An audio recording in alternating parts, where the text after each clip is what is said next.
평안한 하루 보내셨습니까? JJC 뉴스온 시작합니다. 청년 정치인들이 N번방 방지 및 처벌법 입법을 위한 원포인트 국회를 촉구했습니다. 산재 참사 피해자와 시민단체들이 국가의 안전불감증에 우려를 표했습니다. 대전시는 코로나19로 큰 피해를 본 소상공인들에게 총 263억 원을 지원합니다. 경북대 생활치료센터에 입소했던 코로나19 확진자 가운데 76%가 완치됐습니다. 전주시가 드라이브스루 방식으로 친환경 농산물 판매에 나섭니다. 4.15 총선에서 여야의 승리를 위한 최대 접전 지역 살펴봅니다. 먼저 3파전 구도로 5차 범위 내에서 치열한 접전을 벌이고 있는 경기 고양갑입니다. 정의당 심상정 후보가 비례대표를 포함해 3선을 한 지역구인데 이번엔 같은 진보 진영의 더불어민주당 문명순 후보가 선거에 뛰어들었습니다. 문 후보는 지난해부터 집권 여당의 이름으로 각종 행사에 참석하며 민심을 돌리고 있습니다. 미래통합당의 이경환 후보는 10년간 정체된 고양시를 되살리겠다며 출사표를 던졌는데요. 진보 진영에서 단일화가 이루어지지 않는다면 충분히 승산이 있다고 판단하고 있습니다. 후보들의 공약을 살펴보겠습니다.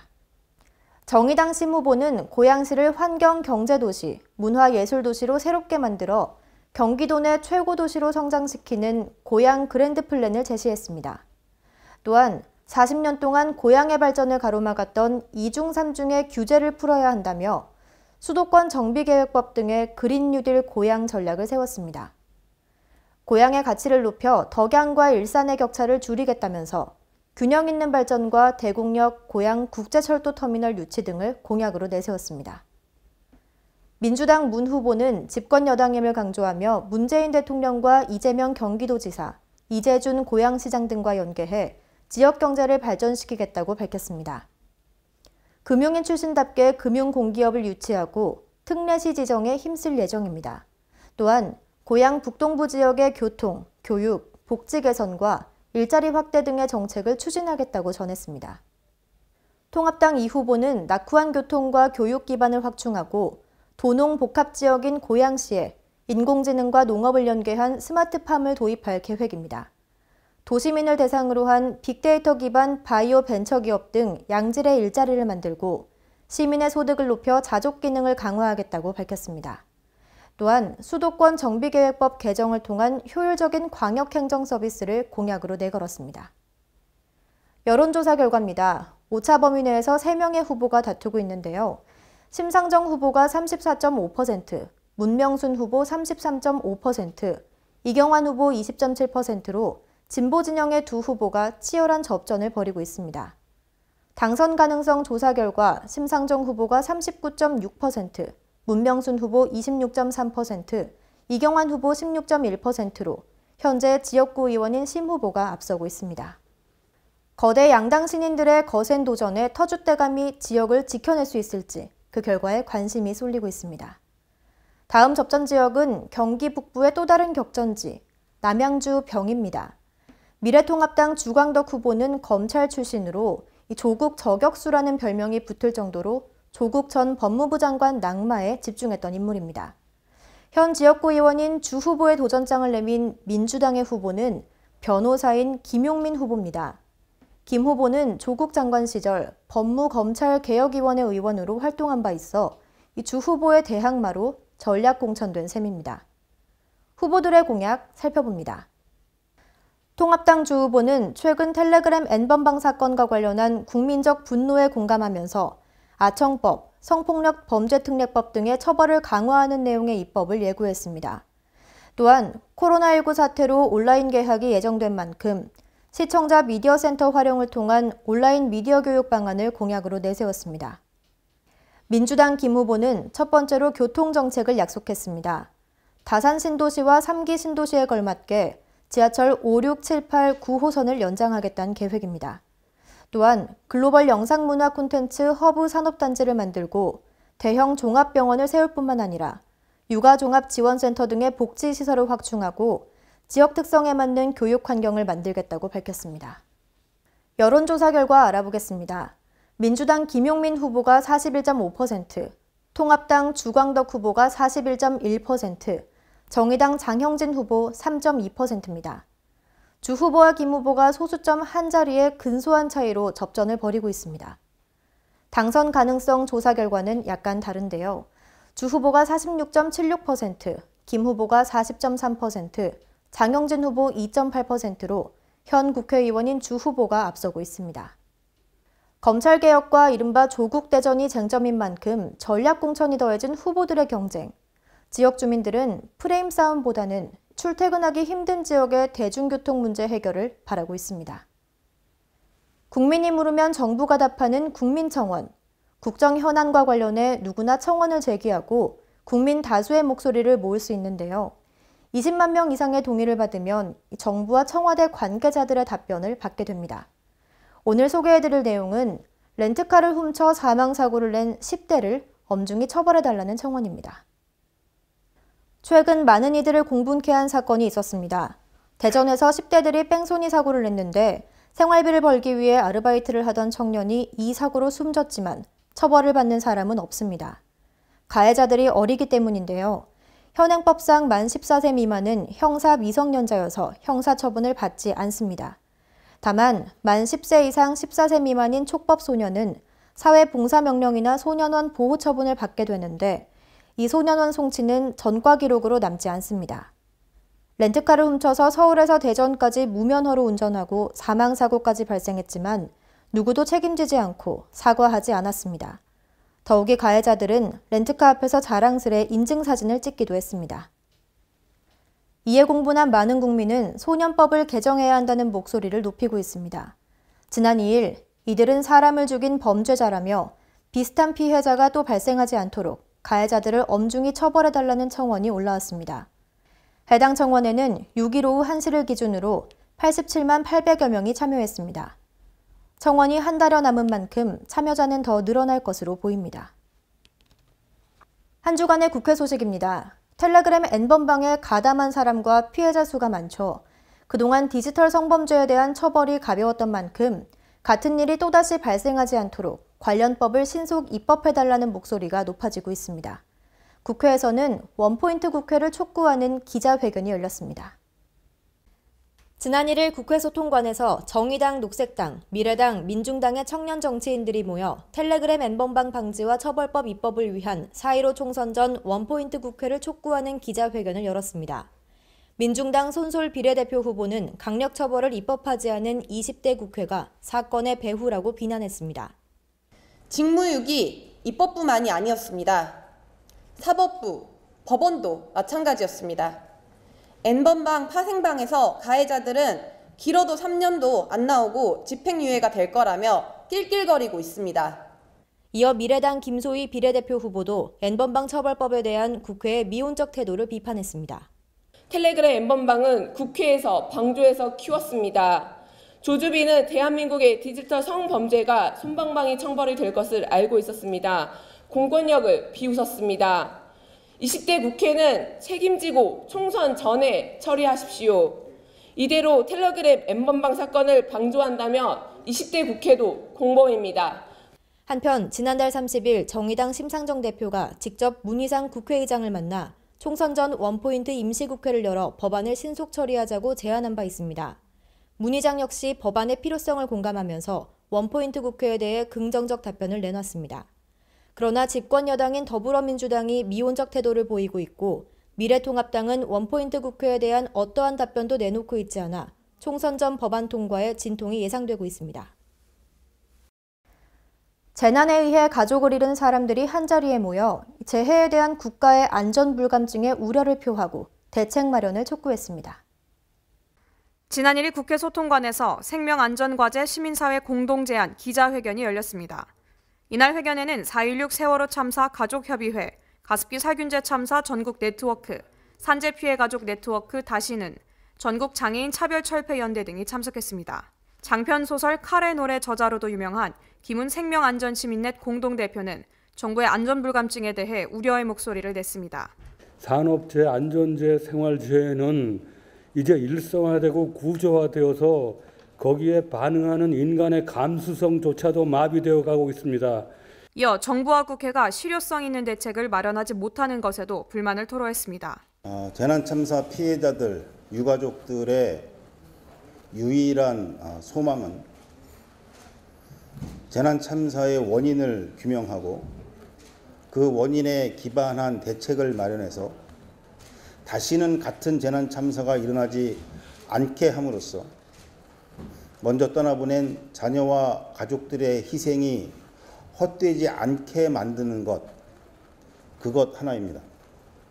그런 독립적인 국가조사기구를 설치할 수 있는 법안을, 그러한 생명안전기본법을 만들어주시기를. 한편 이 같은 주장을 전달받은 더불어민주당 우원식 의원은 관련 과제를 숙고해 21대 국회에서 변화를 이끌어내겠다고 화답했습니다. 수도권 소식입니다. 강북구가 전화 한 통으로 거주자 우선 주차면을 공유하는 ARS 파킹 제도를 시행합니다. 이를 통해 주차구역에 비어있는 시간대를 활용할 수 있을 것으로 보입니다. 강북구가 주택가나 골목길의 주차난을 해소하기 위해 거주자 우선 주차구역을 새롭게 발굴하고 전화 한 통으로 주차면을 공유할 수 있는 제도 시행에 나섰습니다. 강북구는 주민 창의 제안을 통해 신설 주차구역을 확보할 경우 제안자에게 인센티브를 제공하기로 했습니다. 강북구 도시관리공단 홈페이지에서 서식을 내려받아 관련 내용을 작성한 뒤 온라인으로 제출하면 됩니다. 또 전화를 통해서도 거주자 우선 주차구역에 대한 신설 요청이 가능해 편의성을 높였다는 평가입니다. 이와 함께 강북구는 거주자 우선 주차구역에 비어있는 시간대를 활용하기 위해 기존의 어플리케이션 대신 전화로 주차면을 공유할 수 있는 ARS 파킹 제도를 마련했습니다. 공유 주차를 이용하고 있는 거주자 주차 구획의 경우 바닥에 별도 표식이 부착돼 있고 ARS 안내에 따라 정보를 입력하면 주차 등록이 이루어집니다. 요금 결제는 출차에 맞춰 진행되고 이용 요금은 5분당 100원, 1시간에 1,200원이 책정돼 있습니다. 보다 자세한 내용은 도시관리공단 주차사업팀으로 문의하시기 바랍니다. 마포구는 위법하거나 부당한 행정처분으로부터 구민을 보호하기 위한 제도인 마포구 옴부즈만을 운영하고 있습니다. 특히 마포구 옴부즈만으로 활동 중인 배수진 변호사는 국민권익위원회 표창을 받기도 했죠. 마포구는 이 제도를 통해 구민의 고충 해결 역할을 톡톡히 해내고 있습니다. 마포구는 구정을 감시하며 위법 부당한 행정처분 등으로부터 구민의 권익을 보호하기 위한 목적으로 마포구 옴부즈만 제도를 운영하고 있습니다. 지속적으로 구민과의 소통을 이어나가고 있는 마포구 옴부즈만으로 활동 중인 배수진 변호사는 국민권익위원장 표창을 수상했습니다. 고충민원 해소와 청렴계약 감시평가 성과를 거둔 점을 크게 인정받은 것입니다. 마포구 옴부즈만은 지난 2015년 출범 이후 지금까지 총 282건의 민원을 처리해왔습니다. 지난 한 해 동안 고충민원 48건을 접수해 그중 19건을 직접 조사하며 시정 및 제도 개선 방안을 제시하는 등 구민의 고충 해결 역할을 톡톡히 해내고 있습니다. GTX 신호선이 의왕역에 정차한다면 인근 주민들의 삶이 아주 편리해질 텐데요. 군포시 역시 이 사업의 필요성에 공감하고 의왕역 추가 정차를 위해 함께 노력하겠다는 뜻을 밝혔습니다. 김상돈 의왕시장이 군포시청에서 한대희 군포시장을 만나 GTX 신호선 의왕역 정차 추진을 위한 의견을 나눴습니다. 특히 의왕시는 GTX-C 의왕역 정차의 사전 타당성 용역의 추진 현황 등을 설명하고 군포시의 적극적인 협조를 요청했습니다. 교통 분야의 전문 인력을 충원을 했고요. 또 TF팀도 구성을 했습니다. 또 민과 관이 협력을 해서 경기도라든가 국토부에 그 내용을 가지고 건의를 하고 또 행정력을 총동원을 해서 의왕역에 GTX-C 노선이 꼭 정차될 수 있도록 최선의 노력을 다할 예정입니다. GTX-C 노선 의왕역 정차는 의왕 시민뿐 아니라 의왕역 인근에 거주하는 군포 시민에게도 꼭 필요한 수건 사업이라 할 수 있습니다.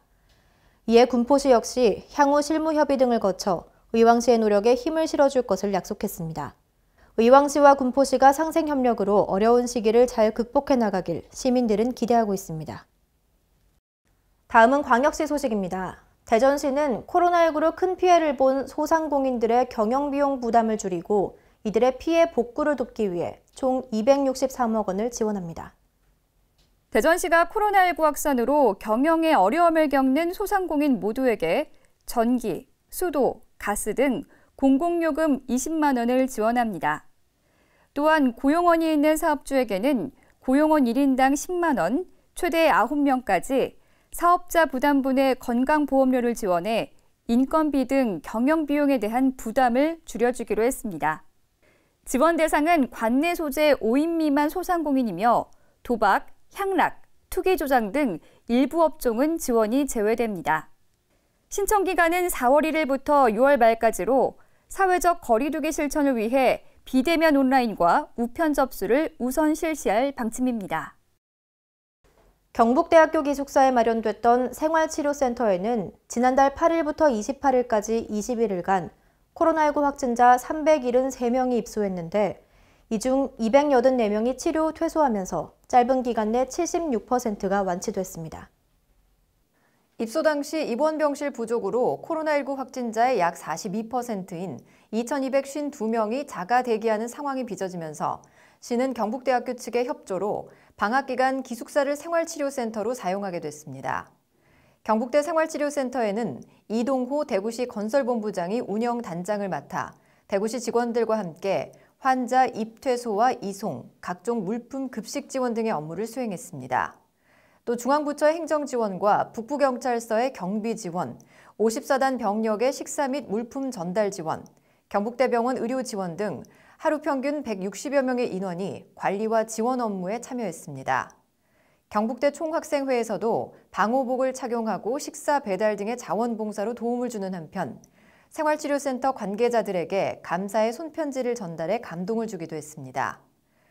최홍호 대구시 행정부시장은 경북대와 경북대 학생들의 배려로 많은 환자들이 완치돼 일상으로 돌아갈 수 있었다며 생활치료센터 운영을 위해 지원해준 모든 이들에게 감사의 인사를 전했습니다.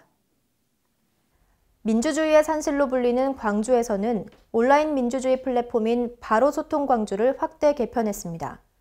주요 정책에 대한 시민의 의견을 모음으로써 생활 민주주의 모델로 자리매김할 것으로 기대됩니다.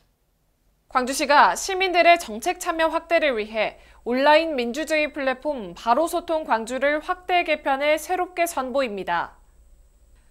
바로소통 광주는 시민들의 정책 참여 확대와 시민 제안의 정책 실행력을 높이기 위해 토론 공감 참여 기준을 100명에서 50명으로 광주시민권익위원회에서 정책 논의 토론 참여 기준 1000명을 100명으로 대폭 완화했습니다. 또한 시민들의 제안과 더불어 시정 주요 정책에 시민 의견을 수렴하는 쌍방향 플랫폼인 시민에게 묻습니다를 새롭게 신설해 운영하며 예산이 소요되는 시민들의 제안은 시민참여 예산제와 연계해 실행력을 높여나갈 계획입니다.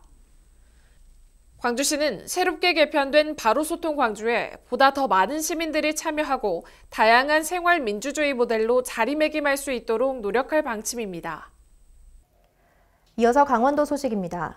강릉시가 코로나19 여파로 어려움을 겪고 있는 소상공인과 저소득층을 위해 긴급 생활 안정자금을 지원하기로 했습니다. 강릉시는 코로나19 긴급 생활 안정자금으로 순세계 잉여금 534억 원을 지원할 계획입니다. 지원 규모는 소상공인에게 업소당 100만 원, 중위소득 100% 이하 저소득층에게는 60만 원에서 100만 원을 지급합니다. 지원 대상은 코로나19 피해로 경영위기에 내몰린 소상공인 17,000여 업체와 저소득 가구를 포함한 중위소득 이하 5만 2천 세대입니다. 신청은 5월 말까지 거주지 읍면동 주민센터에 신청하면 되고 지급 방법은 강릉페이로 지급됩니다. 강릉페이의 생활안정자금 사용기한은 6월 말까지입니다. 평창군이 휴양림과 치유숲의 피톤치드 발생량 정보를 제공해 평창군의 산림휴양 활성화에 발벗고 나섰습니다. 이를 위해 지난달부터 피톤치드 기상서비스 연구 용역을 추진하고 있고 연구 용역이 완료되는 대로 평창군 지역 여건에 맞는 피톤치드 기상서비스를 시범적으로 운영할 계획입니다. 평창군은 지난해부터 강원지방기상청과 협력해 날씨 정보와 피톤치드 발생량 정보를 예측한 피톤치드 기상서비스 시범 운영을 위해 노력하고 있습니다. 관계자는 숲의 주요 기능인 피톤치드와 기상서비스를 함께 제공함으로써 산림휴양 이용객에게 맞춤형 정보를 주고 치유, 힐링, 생태탐방 특화지역 조성에 큰 도움이 될 것으로 기대하고 있다고 밝혔습니다. 코로나19로 인해 화훼 농가들도 어려움을 겪고 있습니다. 횡성군에서는 이들을 돕기 위해 다음 대상을 지목하고 꽃다발을 전달하는 플라워 버킷 챌린지 운동이 퍼지고 있습니다. 국립농산물품질관리원 횡성사무소장으로부터 플라워 버킷 챌린지 대상자로 지목돼 꽃바구니를 받았던 횡성군수 권한대행 유명환 부군수가 관내 5개 농협조합장을 다음 대상자로 지목하고 꽃다발을 전달했습니다. 이에 지난 23일 유명환 부군수는 횡성농협 최승진 조합장을 시작으로 공근농협 김장섭 조합장, 동횡성농협 이재훈 조합장, 안흥농협 남홍순 합장, 둔내농협 오세복 조합장에게 꽃다발을 전달했습니다. 코로나19로 인해 어려움을 겪고 있는 도내 화훼 농가를 돕기 위해 추진되고 있는 플라워 버킷 챌린지가 횡성군 내에서 빠르게 확산되며 따뜻한 나눔을 전파하고 있습니다. 충청도 소식입니다.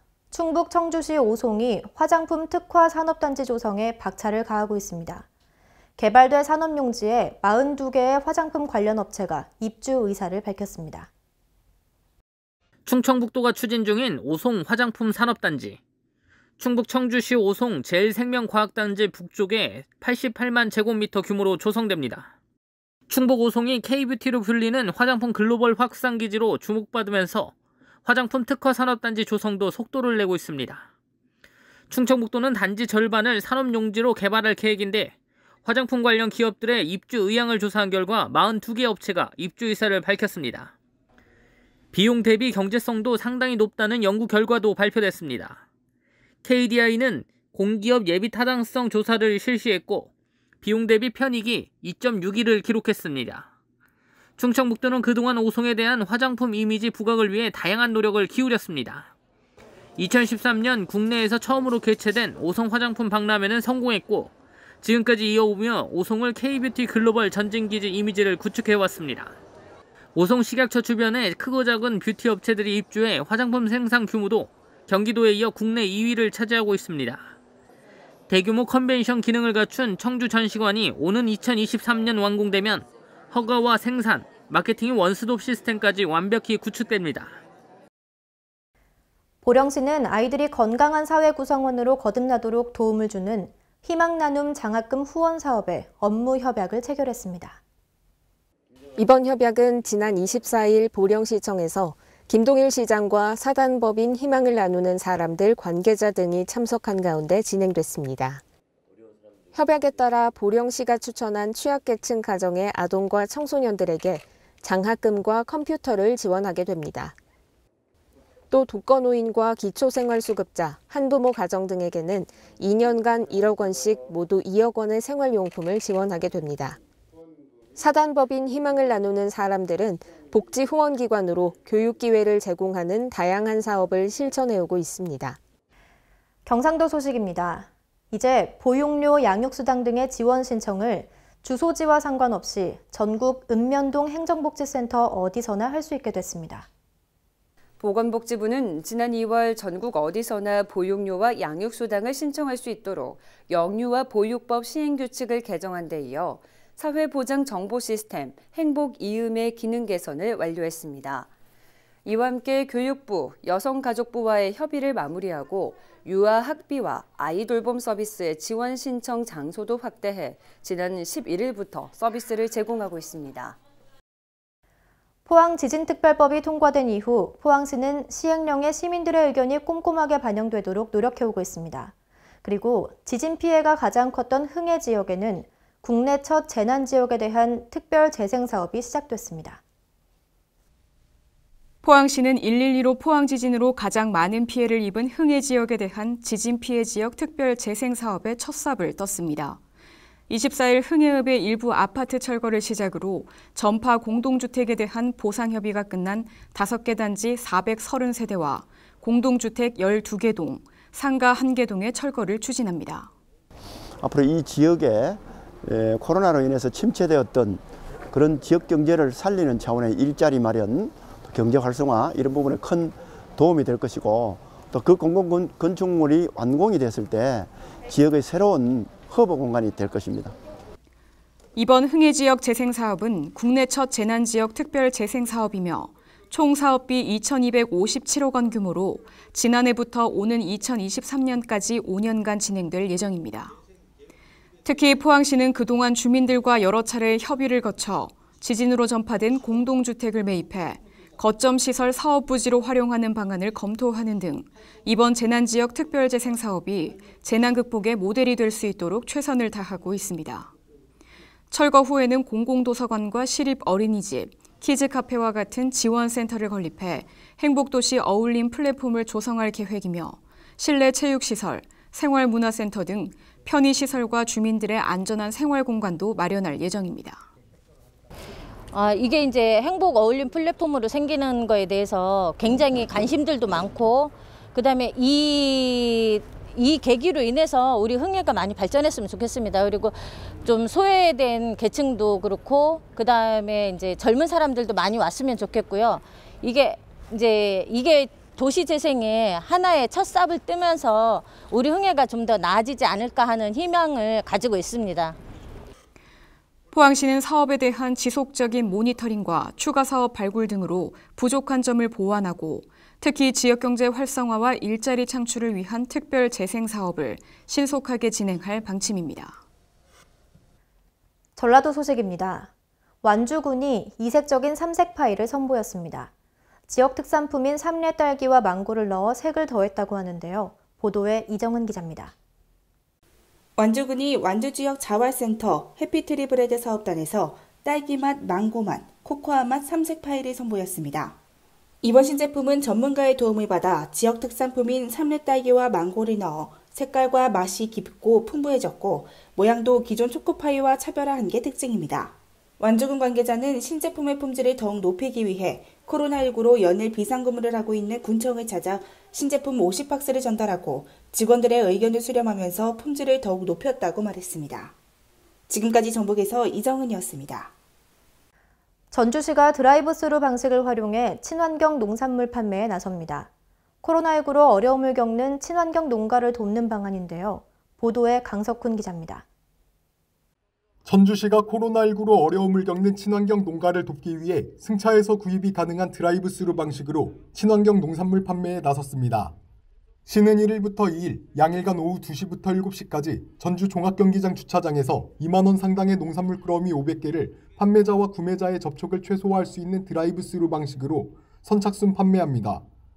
시는 농가들에게 도움이 될 수 있도록 아파트 밀집 지역과 전주시청, 유관기관, 전국 243개 자원봉사센터를 대상으로 친환경 농산물 꾸러미 1000개를 시중 가격보다 10에서 20% 할인된 가격으로 판매할 계획입니다. 전주시 관계자는 어려운 친환경 농가의 손을 잡아준다는 마음으로 전주푸드 친환경 농산물 꾸러미 판매 행사에 시민 여러분의 많은 동참을 부탁드린다고 말했습니다.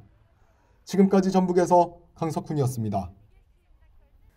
김제의 제13회 광활 햇감자 축제는 취소됐지만 명품 햇감자 수확이 본격적으로 시작됐습니다.